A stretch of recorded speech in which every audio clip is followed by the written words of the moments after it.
May it please the court, Your Honor, counsel. A mother's love. There is no greater love than a mother's love. Today, as we all know, we are here because of the unfortunate loss of life of little 3-year-old Jewel, and also to determine the parental rights of my client, Ms. Asia R., in hopes that they would not be terminated on this date. Asia is a great mother. Asia is a hardworking mother. She works long hours every day of the week to ensure that her children had clothes on their back, a roof over their head, and food on the table each and every day. She also ensured that her children were well taken care of. Jewel, as we found out today, was a very sickly child.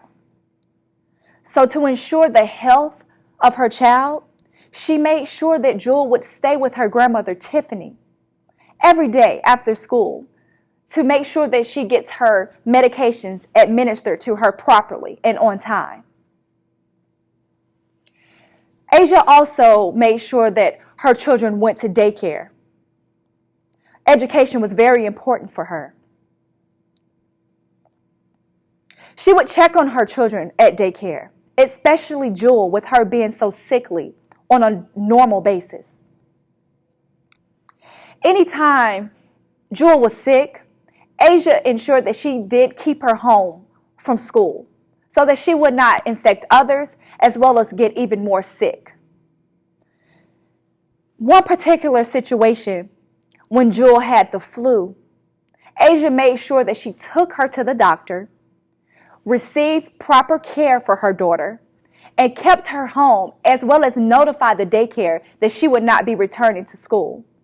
Upon Jewel's return, she made sure that she provided a proper doctor's note explaining her child's illness at that time. Asia was a great mother that made sure she always followed doctor's orders as it pertained to her children. Anytime Jewel was sick, she made sure she noticed the illness, or she listened to her child when her child told her she was ill. She reported it to the pediatrician. They scheduled her an appointment, and she took her to the appointment. Anytime they were unable to make an appointment, the appointment was rescheduled. These are things that a great mother does. And these are the things that my client, Asia R., has done throughout her children's lives. Now, there's evidence today that the state has presented to you that would make you think otherwise. However, I'm here to let you know that all of that evidence is not true. First bit of evidence, the DCF order. Yes, there was a DCF order placed that was discretionary and not mandatory, that my clients keep Jumar away from her child because of the allegations of him striking her in her mouth. Being the mother that she is, the observant mother that she was, there was a piece of floss found underneath Jewel's bed that had blood on it, that Jewel cut her lip from. That is how Jewel received that mark on her mouth, not from Jamar. A mother would not allow that, not in her home.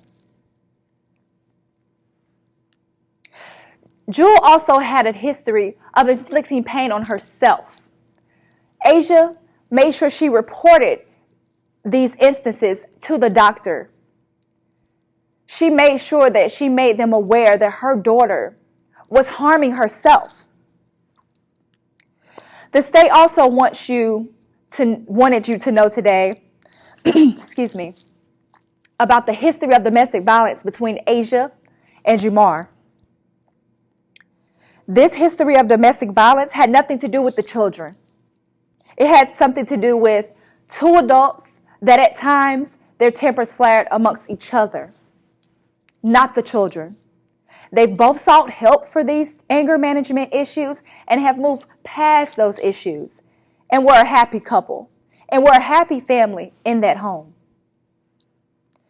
There's also evidence that was presented today by the state from the daycare staff of Jewel's daycare, stating that Jewel would report to school with bruises on her face and scratches on her face. But what they did not present to you today is that Jewel actually fell off of her scooter and got that bruise from her face. And also, she inflicts the pain on herself with the scratches, which had already been reported to Jewel's doctors by her mother, Asia. Anytime that Jewel was absent from school, Asia ensured that she had a doctor's note upon return. So she did what she was supposed to do as a loving, caring, responsible mother would. There are also contradictions that was presented here today by the state. The first is that of Jamar staying the night in Asia's home. Any person would be nervous to admit that he did stay the night. She was a hard-working mother that worked long hours and was a single mother. She didn't always have the support of her family and friends. But the support she did have was from Jamar. So of course she lied. She did not want to get in any further trouble, but she knew he loved her child, just like she was his own, as Jemiah was his child. The second contradiction is the confusion about Asia calling home after her work meeting. Yes, Asia called home to check on her child that was sick, that she was on notice that she was sick. What mother would not call home to check on their child? There's also confusion about scheduling the doctor's visit. That doctor's visit, of course a mother would schedule a doctor's visit when they know their child was sick. What mother would not schedule a doctor's visit? It was confusion about the doctor's visit not being scheduled prior to her telling her coworker that it was scheduled. But being a mother, a loving mother, they know that if their child is at home sick, that they're going to schedule a doctor's appointment. So that is already in your mind going to be in your schedule, which is what Asia did.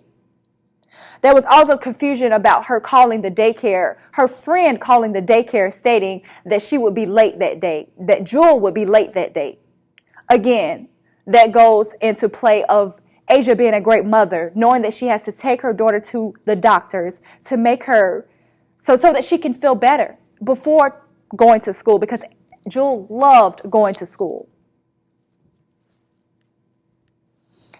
The last confusion that the state has presented to you today regarding my client is her not taking her child to the emergency room immediately after she noticed her illness. You've seen through medical records and doctors' reports that it was normal for Jewel to throw up, normal for her to feel lethargic, normal for her to have bowel movements. These are all normal illnesses that this child has had since she was a baby. There was nothing different from today, but the state, they'll make you think it was, but it was not. She followed proper procedure and protocol, just as she did any other day.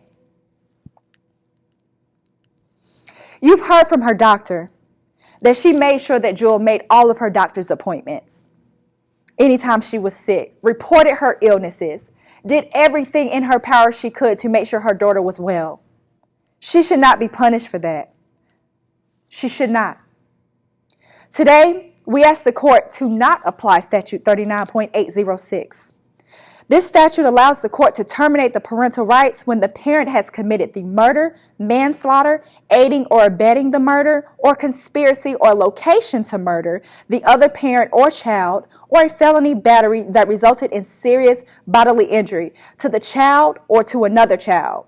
When the state proves by clear and convincing evidence that a parent has murdered a child, this court does not require that the state to prove a nexus between the child's murder and a threat of prospective harm to the murdered child's siblings.